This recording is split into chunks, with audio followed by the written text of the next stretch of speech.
Hey YouTube, it's been 2013 for about 3 weeks and I still haven't reviewed the games. So let's do this. That's me! So last week I gave you guys the top and bottom films of 2012, and so this week it seemed only appropriate that I do the same for video games. And so here they are for you, my games of 2012. The fifth worst game I played last year was Medal of Honor Warfighter. I gotta say, when I rented this game off of Gamefly, I really wasn't expecting much out of it. And how could you expect anything out of a game so bland they named their game Warfighter? Guess what else you could call Warfighter? About a million other games.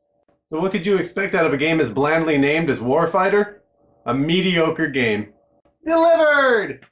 The story is basically what you'll find out of most first-person shooters, and that's the people with darker skin than yours are doing something bad, and you gotta stop them. America!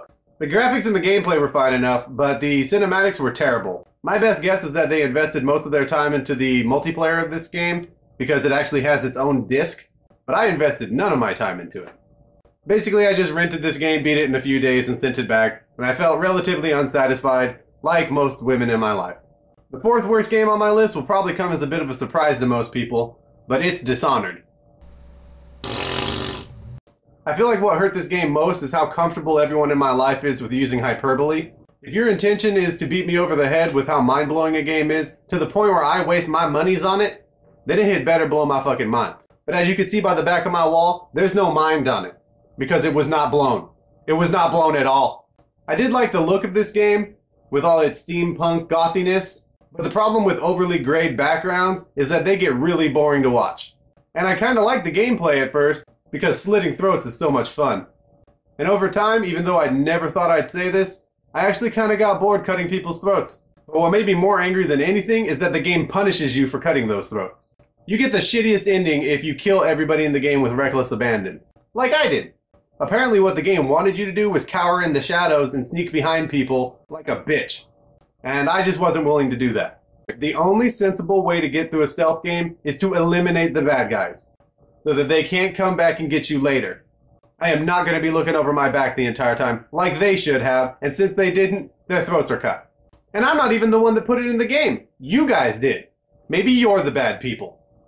The third worst game on my list is Twisted Metal. I'm well aware of the fact that this game is my own damn fault. I probably should have known better than to put it on a birthday list in the first place. I will say in this game's defense that for a while it made me really nostalgic. It took me back to a much simpler time when all a game really needed was goofy looking cars to shoot at each other. But as I played the game more and more, I started getting really frustrated at how difficult parts of it were. Like the parts with the giant nearly indestructible diesels that shoot out other enemies that you have to kill. And the game's also not very interested in telling you how to play it. I had to go and sit through the entire tutorial just to find out how to go in reverse. And to tie that all up, you can knock this game out in about an afternoon. The game also had multiplayer, and I didn't give a shit. The runner-up for worst game of the year is Kinect Star Wars. I didn't want this game. The only reason I got this game is because it came with the Star Wars Limited Edition Xbox. I didn't really have that much problem with the single-player campaign of the game. It was kinda interesting, and it kinda felt like my midichlorians had finally woken up and given me those force powers I've been waiting for. As with most Kinect games, it was a little repetitive, a little unresponsive, and a little bit annoying that I had to stand up to play a video game. The actual problems with the game came from the mini-games in it. The first one was pod racing. Because there's nothing I want more than to play one of the most boring parts of the Star Wars movies. God, I hope they have DLC to let me talk with Jar Jar and the Ewoks. But by far, the biggest atrocity committed in this game was the dancing games. You actually had Han Solo singing and dancing before he gets frozen in carbonite. And the parodies were awful. It's like what Weird Al would come up with if he just got hit in the head with a wrench. You take I'm riding solo and turn it to I'm Han Solo. You take I'm a genie in the bottle and change it to I'm a princess in a battle. Fuck you. At least the game I hated most in 2012 will offend nobody, because nobody cared about it in the first place. And that game is SSX. This game was like a kick in the nuts that lasted for 2 hours. I actually remember liking the SSX games in the past. And I don't know if I've just gotten smarter as I've gotten older, or if the games are just shitty now. It felt like the same game, so I hope it's the first one. I remember the story to the game was not much more than, you ride snowboards, you have to do it really well. A former friend of yours is also a snowboarder. Do it better than him. Then you spend the rest of the game riding a piece of wood over frozen water. The game looks decent enough, but I would recommend not looking at it at all. You know what, YouTube? I'm being too negative. Let's talk about the good times. Yippee! Moving on, I would have to say that the 5th best game that I played in 2012 was Max Payne 3. Whatever. I've been a fan of the Max Payne series for a long time, and I would have to say that this game is exactly like those games, amped up to the power of 10, but not always in a good way. The only real problem I had with these games was Max himself. This motherfucker could not stop whining. Look, Max, I know that your family got killed, but that was like 12 years ago. There was one part of this game where I was walking through a shanty town, about to enter a very obvious door, the only open door in the entire area. And Max felt the need to tell me that that was where I had to go. But first he had to translate that into morose Max speech. I opened the door to the next circle of this low-rent hell. Sad. You couldn't just say, open that door and go through it? As with the other Max Payne games, the gameplay in this one was extremely satisfying.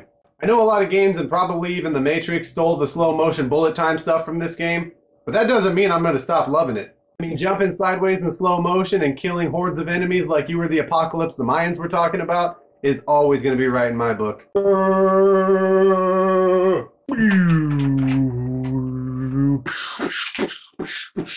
I just feel like I would have enjoyed it a lot more if Max would just shut the fuck up.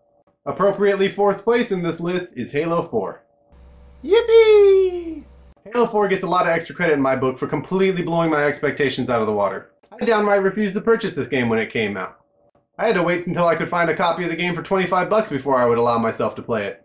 I feel like I was justified in being nervous about it. It is the first Master Chief game that hasn't been in Bungie's hands. 343 seemed like they were fully aware of how high the bar was, and so they knocked it out of the park.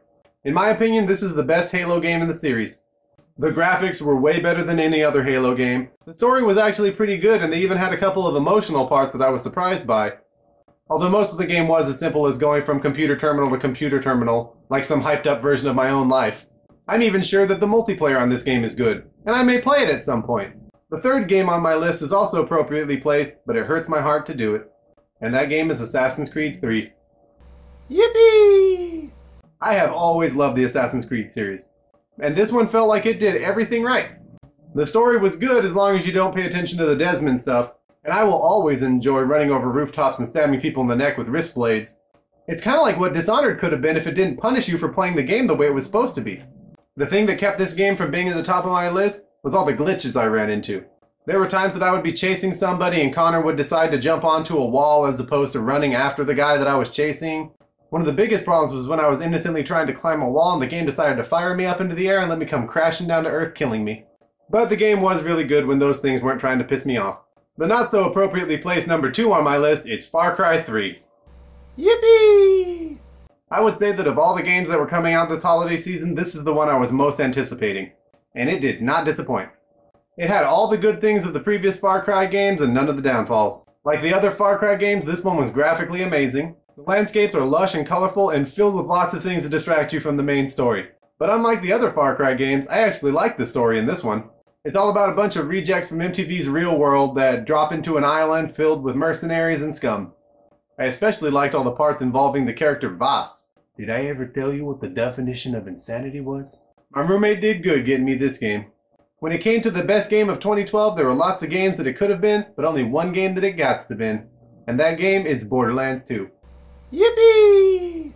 I held off on my review for this game for a really long time, but I've already beaten the game, I've already beaten all the DLC for the game, and I've actually played a really good amount of time with all 5 characters. And there's really only one way to get me to invest that much time into a game, and that's by making it the super sweet titties. This game has tons of humor that I've come to expect from the series, but the game actually has a couple of surprising and emotional moments. But even if it didn't, it's a shit ton of fun. I mean, come on, it's a shooter with RPG elements. Those are like my 2 favorite game types. This game is awesome, and you need to buy it. Alright YouTube, that's it for the games of 2012. Don't forget to like this video and subscribe to this channel. And while you're at it, why not leave me a comment with your list of the best games of 2012. If you have anything you'd like me to review, don't forget to comment below and I'll look into it. And until next week, my name is Robert and the games of 2012 have just been reviewed.